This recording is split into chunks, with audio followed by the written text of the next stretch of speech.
Yo, Beth, that shit crazy. On a Tuesday, it's All Even with your boy Barry Grant. You can catch me on Instagram and Twitter at All Even Podcast. You can listen to the show on SoundCloud as well as YouTube. So like, share, and subscribe to that. It's a beautiful Tuesday. Lots to get into.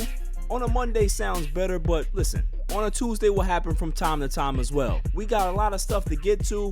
NFL, Week 7, Monday Night Football. There's some NBA news in regards to when the NBA may start. There's a lot of players that not too happy about that as well. Des Bryant is back in the NFL. Jets or Cowboys? Who's worse? And the greatest segment on the planet, Dummy of the Week. So let's just jump right into it. Week 7 is in the books.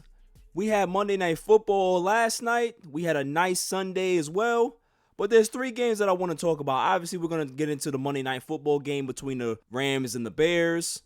But I also want to talk about the Steelers and Titans, as well as the game of the week to me between the Cardinals and the Seahawks. So let's just jump right into the Pittsburgh Steelers and Tennessee Titans. Steelers win this game 27-24. Steelers were dominant in the first half. They led this game 24-7 at halftime. And, Tennessee continued to pick away. But the defense showed up late in that game for Pittsburgh. They sealed the deal. Ben Roethlisberger didn't have a great night. He had 268 yards passing, 2 touchdowns, 3 interceptions. James Conner, 82 yards on the ground. Juju Smith-Schuster, he's been missing for like the last 3 or 4 weeks. He had 9 catches for 85 yards. Deontay Johnson came back and had 9 catches, 80 yards, and 2 touchdowns. But the defense was good. The defense was actually really, really good. They stepped up big. For the Tennessee Titans, Tannehill had a decent game. 220 yards passing, 2 touchdowns. Derrick Henry, 75 yards on the ground, and a touchdown. But his long for the day was only 17 yards. Pittsburgh kept him in check. But the big story tonight offensively for the Titans was A.J. Brown. 6 catches, 153 yards, and a touchdown. Corey Davis got into the end zone. But Pittsburgh stifled their running game. When you can be able to stifle Tennessee's running game, that's how you beat them. And that's why I picked Pittsburgh to win this game for my NFL picks. I knew that those linebackers, minus Devin Bush, was going to be able to get into Derrick Henry's face, get him down, tackle him. TJ Watt is a problem. So I knew that this would be a nice matchup between these two teams. Somebody had to win, somebody had to lose. There's still 2 good teams. I think the Steelers are probably the second best team in the AFC behind Kansas City. So, they're in position to really make a nice run. I think that they're going to be a tough out in the playoffs. And so are the Titans. I think the top 3 teams in the AFC are the Titans, the Steelers, and the Chiefs. So, great game. We expected a good game out of these 2 teams, and that's exactly what we got. Next game we have is going to be between the Arizona Cardinals and the Seattle Seahawks. Cardinals pull out this win in overtime, 37-34 in a shootout. What a phenomenal game this was. Kyler Murray was on the money, 360 yards passing, 3 touchdowns, an interception. He also had 67 yards rushing and a touchdown. DeAndre Hopkins does what DeAndre Hopkins does. 10 catches, 103 yards and a touchdown. Larry Fitzgerald, 8 catches. So the offense was clicking. The offense was clicking big time, but it's the defense is what stepped up. The defense stepped up to get them that game-winning drive in overtime. Simmons had that interception, and the rest is history, right? For the Seahawks, Russell Wilson, 388 yards passing, 3 touchdowns, 3 interceptions. He also had 84 yards on the ground rushing. He's a one-man gang. But the guy of the night was Tyler Lockett. He put up video game numbers. Did you guys see this? 15 catches, 200 yards, 3 touchdowns. He was just all over the place. There's a lot of times where, people are so focused on DK Metcalf that they forget about Tyler Lockett. Tyler Lockett is an underrated wide receiver. He may be a top 15 receiver in all of football. That's how good he is. But people don't give him his fair due. Why? Because he's not flashy. He's not somebody that's talkative. He just continues to play hard. I just like the way this guy plays. He has moxie. He can be able to go across the middle. He can go deep. There's not a route that he can't run. Now, Seattle, they really need to do something with their defense. Their defense can't stop anybody. And it puts Russell Wilson in such a tough spot because this offense is potent, but if they're not scoring points, the defense can't stop anybody. So they have to continue to put pressure on the opposing team's defense, score points to allow their defense to even have some type of cushion because you know they're going to make a lot of mistakes. They're going to give up some big plays. So I don't know what they're going to have to do to fix this. Maybe they have to get somebody in the trade deadline. But I feel that if they don't fix this defense, it's going to derail them from getting to a Super Bowl. They cannot get to a Super Bowl with this type of defense. They just can't. On Arizona's side, they play hard. I like their team. They have a nice young nucleus. Their defense is pretty solid. You know, they do give up some big plays from time to time, but they have a solid defense. Especially when Chandler Jones comes back next year, they're going to be even better. Kyler Murray is starting to grow into his own. He's starting to look like, you know, possibly an MVP candidate. Is he going to win? No, but he is putting together a nice season. DeAndre Hopkins has made a great difference for him. He has a target that he can trust. Not saying that Christian Kirk is not going to be able to turn into somebody reliable, but DeAndre Hopkins is a top 2 receiver in all of football. So when you can add somebody like that with a young quarterback, it helps everybody. And you're seeing that. So kudos to the Cardinals. They're a tough team. I like them. Cliff Kingsbury, he's proven himself to be a nice offensive mind. I like the way he has this team working. They're good. They're good. They're really good. They're up and coming. I like what I'm seeing out of Arizona. Next game we have on the list is going to be the Monday night debacle that was between the Rams and the Bears. Rams win this game 24-10, and it wasn't even that close, honestly. The Rams just completely dominated on both sides of the ball. Offensively, Jared Goff was solid. He had 219 yards passing, 2 touchdowns. Henderson had 64 yards on the ground. Malcolm Brown, 57 yards on a touchdown. Nobody really did anything spectacular offensively, but they were just solid. All because the defense did all the work. The defense got pressure on Nick Foles. They got pressure on him all night. They beat him up. They intercepted him. They just made him look like a quarterback that didn't belong in the NFL. He had a big struggle, 261 yards passing, 2 interceptions. He was sacked 4 times. He was hurried a bunch. Like, it was a complete beating. This is a team they're 5-2, but they don't really feel 5-2 because they're kind of pretenders, right? They have this good defense, but they're not really that impressive offensively. David Montgomery has not looked impressive. They've drafted him to be the bell cow, and he's not turning out to be a bell cow. 48 yards on 14 carries, 3.4 yards a carry. Allen Robinson is a good wide receiver. But is he an elite wide receiver? No. There's nobody on offense that scares you, really. And Nick Foles is just a guy that normally doesn't really make that many mistakes. But when he does make mistakes, he's going to put his team in a bad position and they're going to lose. This is exactly what you saw last night. A lot of mistakes leads to a beatdown. Simple. Breaking news on the trade front in the NFL. Defensive end Everson Griffin on the Dallas Cowboys has been traded to the Detroit Lions for some draft compensation. Listen, I like this move. I like this move for Detroit. They have won 2 games in a row. They feel that they are in a position to make the playoffs and getting some veteran help. And Everson Griffin is a really good player. He was not a part of the problem that's in Dallas. He just got here.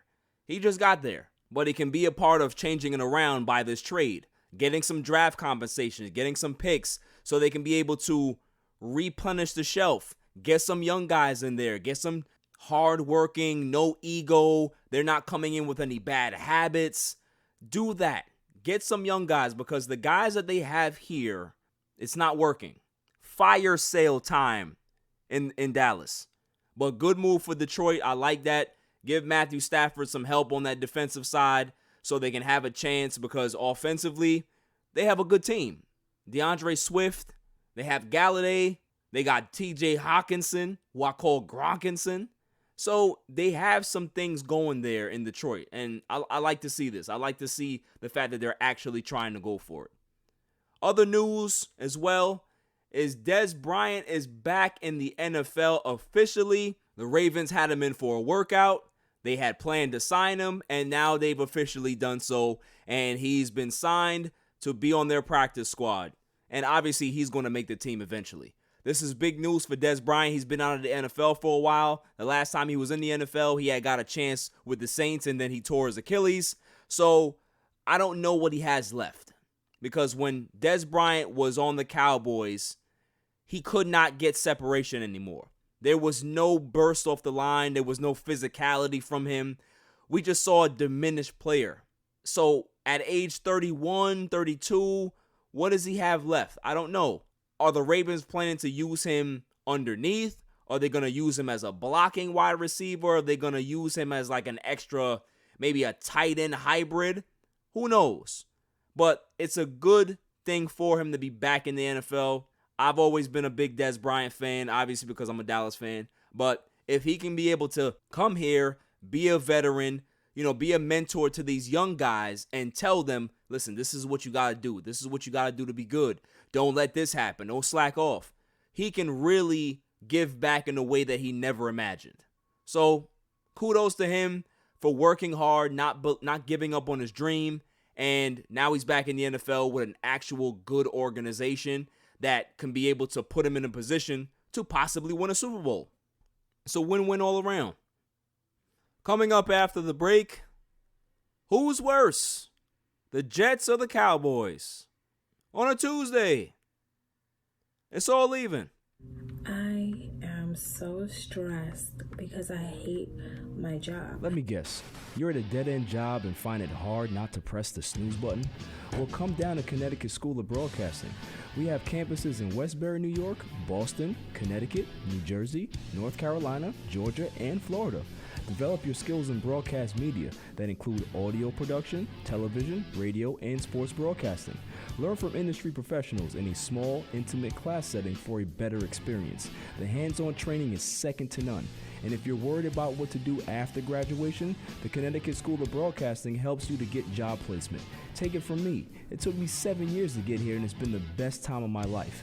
Go to gocsb.com or dial 1-800-887-2346 for a studio tour. And who knows, maybe you'll be the next media superstar. Welcome back, y'all. Imagine a scenario where you have 3 kids.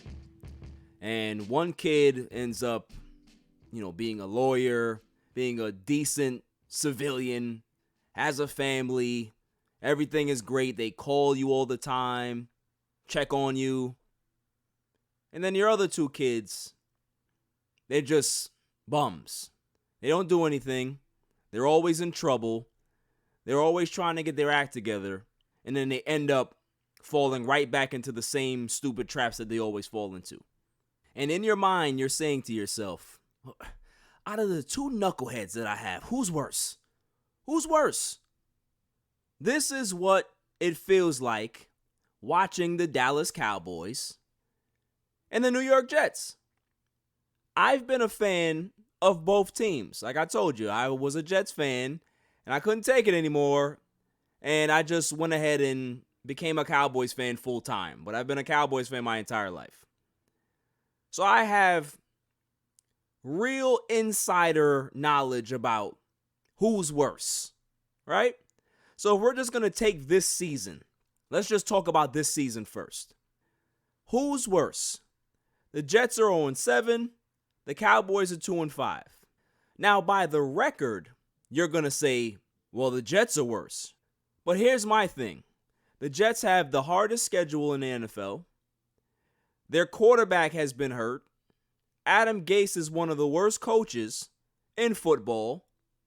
They don't have an offensive line. They traded Le'Veon Bell. They released Le'Veon Bell. And they don't really have any offensive pieces. They don't have any wide receivers. They don't have a legit tight end. So, who's actually worse, though? The Cowboys lost Dak Prescott for the season. They have Ezekiel Elliott, one of a top 5, top 10 running back in the league. They have probably arguably the best wide receiver core talent-wise in the NFL. Their offensive line, when healthy, is probably top 7 in the NFL. They're not healthy right now. They're banged up. They have decent defensive pieces. DeMarcus Lawrence, Jalen Smith, Leighton Vander Esch. You have some pieces here. So the question is, who's worse? The Cowboys are worse. The reason why the Cowboys are worse is because they have more talent. This is how I break down these two teams. The Jets have no talent. The Cowboys have talent, which means they're worse. And here's what actually really tells me that the Cowboys are worse. The Cowboys don't try on defense. They don't play hard. They get beat over the top. They give up big plays. They don't tackle. I don't see that with the Jets. I had my friend tell me the other day, oh, well, the Jets' point differential is one of the worst, if not probably the worst in NFL history at this point. So, they don't have any talent. That doesn't mean that they're not trying. It's just that when you have a limit on your talent level, you're not going to be able to compete with teams that are more talented than you. But at least they're trying. They're giving as much effort as they possibly can under the bad circumstances, under bad coaching. But the Cowboys, they changed their coach. Jason Garrett is no longer here. They brought in Mike McCarthy. They have a new defensive coordinator in Mike Nolan.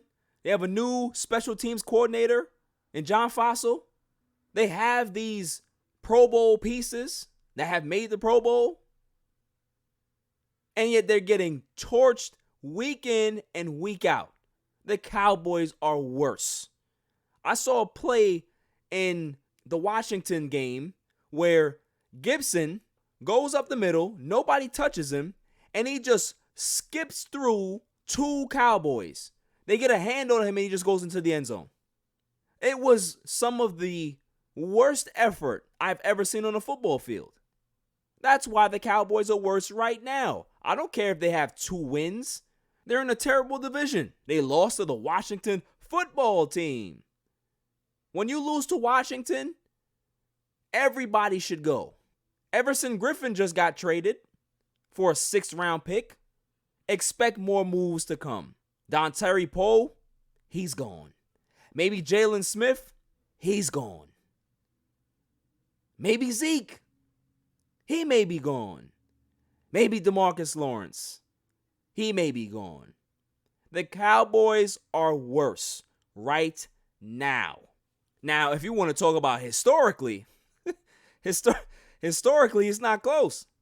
Cowboys have 5 Super Bowls. The last Super Bowl they've been to was in the mid-90s. The Jets have never been back to a Super Bowl when they won it in, 1967 or what it was? 69? They've never been back. Do you understand the level of ineptitude you have to not even appear in a Super Bowl? Now, granted, they've seen 3 AFC Championship games since 1998, right? They had back-to-back AFC title games with Rex Ryan. They couldn't get to the Super Bowl. And then the wheels fell off the bus. So historically, the Jets are worse. Everybody knows that. But right now, there's nobody that can tell me that looking at the Jets, how hard they played against the Bills on Sunday, they lost 18-10. That was actually a ball game until probably 10 minutes in the 4th quarter when the Bills pulled away. But they were competitive. Darnold was, he struggled because they don't have any weapons. But they played hard. They did not give up. They're going against a team that lost 2 games in a row, and they say, you know what? We may actually be able to steal this game. Let's try to punch them in the mouth. And that's what I saw. On the flip side of that, in Washington, I saw a team get beat down by one of the worst offenses in football. Gibson, who's the running back, his high was 82 yards, period. He's never had any higher than 82 rushing yards. He's a rookie. He had 94 yards in the first half against the Cowboys. They couldn't touch him. It doesn't matter what running back goes against that defense, they're going over 100 yards. Hell, they may go over 170 yards. Nobody tackles. Jalen Smith just looks. Van Der Esch came back. He didn't do much. He tried, but what can you do on a sinking ship when you only have one bucket? Everybody else is just looking around. This is what it feels like. The Cowboys are an embarrassment. We had Jerry Jones come out.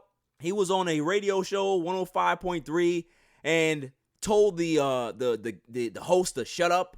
And then he had to later apologize because the host was asking him tough questions. Yeah, your team sucks. What are you going to do? Where's the accountability? Where's the leadership, Jerry? Where is it? You got players taking shots at your head coach. He just got here. Like the head coach is the problem? The players are the problem. Get them out. Fire sale it. Put up a yard sale sign at AT&T Stadium and say, whoever you want. Just give me some picks. On the Jets side of it, they got Adam Gase. You will never win with Adam Gase. I don't care what talent you have on the field. Adam Gase will make you lose. So we have two different types of situations, right? You have a good coach with some good players in Dallas that don't play hard, so they're losing. You have no talent in New York and a terrible coach, and they're losing as well. So what's worse? Having talent is worse. Because when you have talent and you don't use it, it's worse than when you don't have it. That's why when kids are in gym class and they can't keep up with the other athletes in the class, the gym teacher doesn't kill that kid. He just says, all right, man, just try your best. Try your best to keep up. He doesn't yell at the kid. He doesn't tell him, what are you doing? He just says, listen, you're doing as best you can. Just try to get through it. That's all. That's all I ask. Don't quit. And that's what the Jets are. They don't quit. Cowboys, on the other hand, we're down 15 points. We're going to quit. Oh, we're down 7. We're going to quit. You had Jalen Smith celebrate getting a penalty. Down a bunch of points, you celebrating. Your quarterback gets knocked unconscious. Nobody comes to his help. Nobody responds. Nobody puts a defensive lineman on the floor or a cornerback on the floor. No fights break out. Everybody's like, all right, well, you know, it is what it is. Who wants to play for a team like this? So like I said, the Cowboys are worse. Even the Jets are going to fight. They're not going to give up. They may not be talented, but they're not going to give up. They're going to fight you. I'd rather see a team that fights than a talented team that doesn't try. Give me the Jets. The Cowboys are an embarrassment. And it starts with Jerry Jones. Fix it. On the other side, Chris Johnson, I can't expect you to fix it because you're an idiot. So keep doing what you're doing, and hopefully you can run into Trevor Lawrence if he decides that he wants to come out. Maybe he'll say, oh man, the Jets have the number 1 pick. I don't think I want to come out this year. Maybe I'll come out next year. Or maybe he pulls the Eli Manning and says, don't draft me. Don't draft me. If you draft me, I'm not playing. Or he looks at the Cowboys and says, well, Cowboys, but it's a dumpster fire over there. Why would I want to walk into that situation? I'm going to replace Dak Prescott? Everybody loves Dak. What am I walking into? You ever been on a basketball court and heard somebody say, oh, well, you know, I ain't going to really play hard, so, you know, I'm going to just keep it light. And they're actually good. And then you see a guy that doesn't really, he's not that talented. He's just all over the place playing defense, hustling, rebounding, boxing out, blocking shots, locking down this good player. And the good player's looking like, yo, man, you're going too hard. I'm playing basketball. I'm working here. That's exactly what the comparison is. The Jets are the no talented guy, but they're working hard. The Cowboys are the guy that comes in there and he has his attitude and his arrogant, oh, yeah, you know, I'm all right, man. You know, I'm ranked or I play in college, so this is just a light workout for me. Get out of here. Hit the bricks. Give me a break. Cowboys are worse. Coming up after the break, some NBA news. On a Tuesday, it's all even. Yo, what up? It's your boy DJ G Money, representing that Flip the Script podcast. But listen, right now I'm listening, I'm tuned in, I'm tapped in to a brand new podcast called the All Even podcast with my man Barry Grant. Yo, B, what's up, man? Congrats on the new podcast. I'm listening right now. I'm tuned in. Fire, All Even. We here. Let's go. Welcome back, y'all. So the NBA is really pushing this, huh? They're trying to push for a December 1st training camp and a December 22nd opening night. And look, I said that I think it's a great idea. Going forward, I think that having the NBA season start in December makes a lot of sense. Now you're hearing a little bit of kickback from certain players. So Danny Green was on a podcast and he said that he hopes that this deal doesn't get finalized for this December start because there's a lot of veteran players that are not going to play probably for the first month of the season. And he's basically talking about his own situation with the Los Angeles Lakers.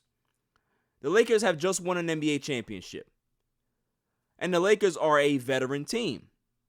LeBron James is going into year 18. Dwight Howard, if he comes back, he's coming into year 17. You have Danny Green, who's 10 plus years. Rondo's over 10 plus years. There's a lot of guys that have been in the league a long time.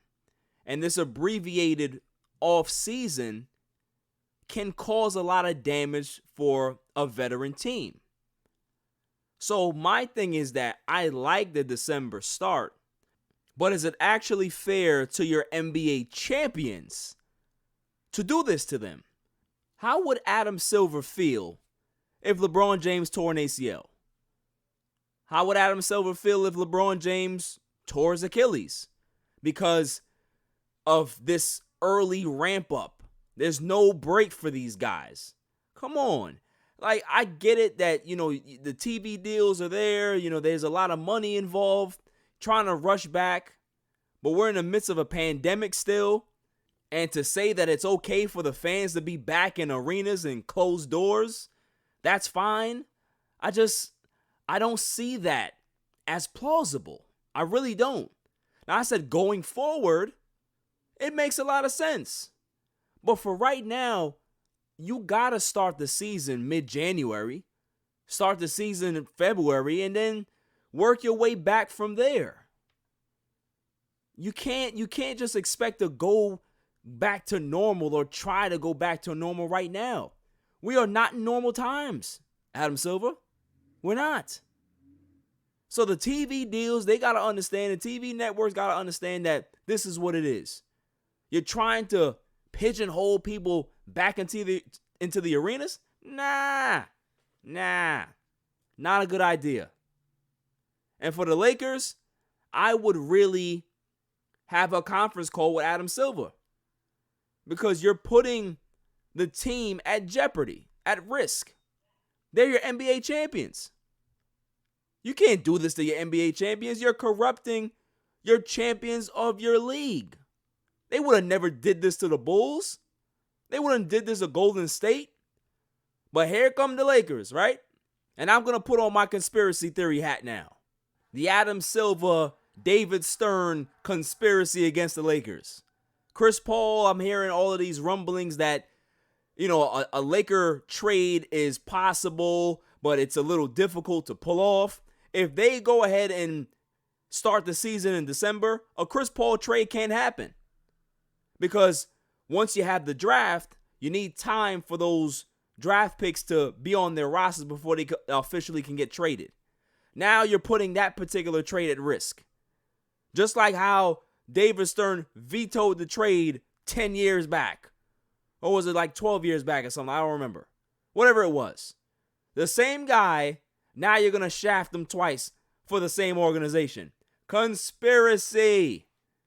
The Lakers are your NBA champions. Give them some respect. LeBron James is the best player in the league. You're not going to tell him, okay, well, you just played in a bubble for 3 months. You can go kiss your family for 3 weeks and then back to work. No. Fix it, David Stern. This is not the right move to make right now. I'm not saying that down the line this don't work. I'm saying right now, I don't like it. Danny Green doesn't like it. Rob Pelinka doesn't like it. LeBron James doesn't like it. And if LeBron James don't like it, you bets to fix it. In other news, I see some workout pictures and videos for the Brooklyn Nets. Kyrie Irving and Kevin Durant getting it in, getting ready for the season. But, that's not the part that kind of shocked me. Athletes working out or getting ready for the upcoming season. It was Kevin Durant's hair. Did you see that bald spot? Like he's trying to grow it out. It just looks bad. I don't understand why this man got all this money and he still hasn't done something about that wig. What's going on? Ah, God. Brooklyn is going to be such a circus this year. I can't wait to see it. They remind me of the Clippers. Can't wait. Coming up after the break, the greatest segment on the planet, Dummy of the Week. On a Tuesday. It's all even. This is a public service announcement. Down in your luck? Tired of being curved? Sick of going out with the fellas and being the only loser without a lady? Well, I got something for you. It's called Sex Panther. Legend has it that it's made out of real bits of real panther, so you know it's good. To men, it stings the nostrils. But to women, you may as well be a slab of meat in a dog pound. And that's not all it does. You could be getting ready to see that special fox and disaster hits. No money in the budget for gas, only dinner for two. No problem. The fumes from Sex Panther can give your car 38 miles to the gallon. Sold you yet? I thought so. For $69.99, go from unlovable loser to the cock in the walk. Sex Panther. 60% of the time, it works. Every time. Welcome back, y'all. So without further ado, the greatest segment on the planet, Dummy of the Week. Dummy. We pick candidates on Monday and Friday, and then we pick the winner on that Friday show. Today's Tuesday, so our first candidate will be today. May I have the drum roll, please? And the winner is Pat Riley, president of the Miami Heat, former head coach of the New York Knicks, Miami Heat, and Los Angeles Lakers. Pat Riley's my dummy, because he said that the Lakers NBA championship should come with an asterisk. Of course, Pat Riley would say this. Pat Riley is a sore loser. He's always been. He was a sore loser when he was in New York, realized that he couldn't get over the hump, and he left in the middle of the night. Sent his resignation in via fax. This all stems from LeBron James being in Miami, them having some success, 2 titles in 4 years, 4 straight NBA finals, and LeBron James shunning him and going back to Cleveland. They had a falling out when they were in Miami because I guess Pat Riley was trying to motivate him or tell him that he has to be better. And LeBron James didn't really like that. So he ended up leaving. Ended up winning a championship in Cleveland, while Miami just fluttering in the wind. So the Lakers end up beating Miami in the NBA Finals, and now it has to come with an asterisk. So let's now play devil's advocate. Say Goran Dragic was healthy, everybody else was healthy, and the Lakers don't have Avery Bradley, and the Heat end up beating the Lakers in 6 or 7 games. Are we giving the Heat an asterisk? No. Everybody, but the Heat, they played so hard, and they had to overcome the odds. They weren't even the favorites in the East, and they pulled off the impossible. Lakers beat the doors off of the Heat. It's an asterisk. When the Spurs won the lockout season NBA title against the Knicks, of all teams, nobody said anything about an asterisk. When Jordan won his, when the Lakers had injuries to James Worthy and Byron Scott, nobody said nothing about that. But let the king get a championship. Everybody wants to, it's an asterisk. It was fixed. It was rigged.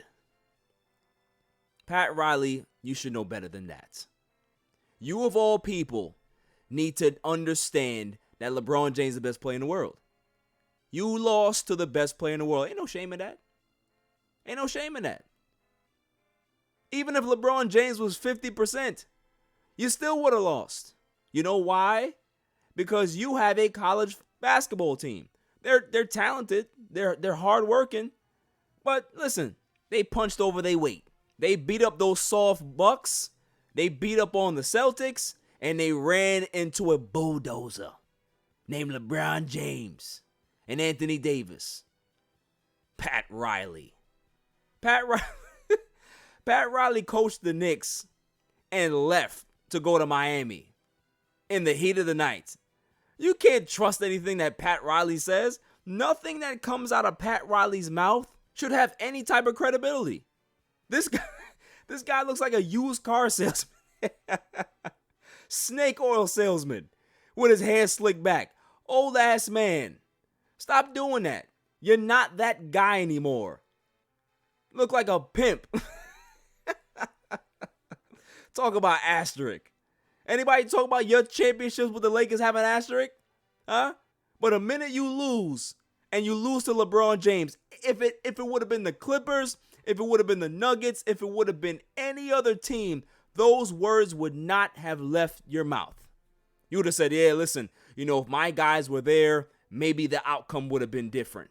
Because that's what he said. Oh, well, I retract my statement. I don't mean to say it was an asterisk, but if my guys were healthy, we push it to a 7th game and probably we lose. You still lose, though. So what does it matter? Crying over spilled milk. Pat Riley looks like the guy that comes to your house and sells you Amway. He looks like the guy that sells you life insurance at your door. Come on, man. There's nothing you can take that this guy says seriously. Really. He's a great builder, great basketball mind. But once he starts to open his mouth, I don't want to hear anything anymore. It's wow, wow, wow, wow, wow. I don't care. Asterisk. You lost. You lost, Rock. You lost. Every fight I got you. Come on, man. What are we talking about here? And you know what's crazy? The fact that he apologized, he knew that if he went back to LA and he didn't apologize, he was going to get booed vociferously. Pat Riley's like, you know what? Let me apologize because I do have history there. They do love me. Now, we used to love you until that comment. Don't be throwing shots at the king. Your time is up. It's LeBron James' time now. Pat Riley looks like an injury attorney. Just quit it, man. Be better. Be better. So, Pat Riley, there's no asterisk next to your name for you being a loser. But you're possibly a winner for Dummy of the Week. That's all for this week. I'll see you guys on Friday. Until then, stay safe, stay cool. Peace. You can catch me on Twitter and Instagram at ALLEVEN Podcast. Listen to the show on SoundCloud. And check out my YouTube channel, ALLEVEN Podcast. And don't forget to share, like, and hit that subscribe button.